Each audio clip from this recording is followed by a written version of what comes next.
గుజరాత్లోని వడోదరలో సరుకులు కిందకు దింపేందుకు వ్యానులోకి చేరుకున్న కూలీలు ఓ భారీ కొండ చిలువను చూసి భయంతో వణికారు. ఆ సమాచారాన్ని స్నేక్ సొసైటీ సభ్యులకు తెలియజేయగా వెంటనే అక్కడికి చేరుకున్న వారు కొండ చిలువను పట్టుకున్నారు. సుమారు 7.5 అడుగుల పొడవున్న కొండ చిలువ మార్గమధ్యంలో ఎక్కడో వ్యాను ఆగినప్పుడు అందులోకి చేరి ఉంటుందని భావిస్తున్నారు.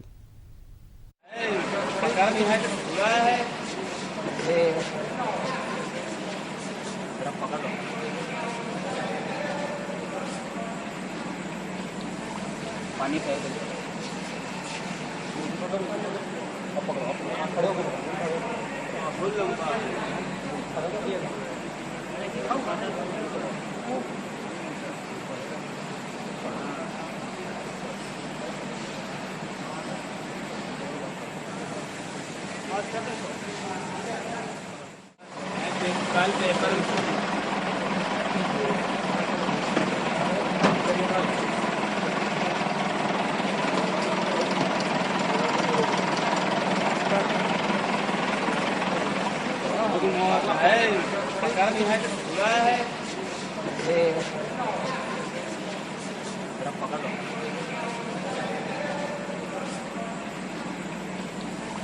पानी है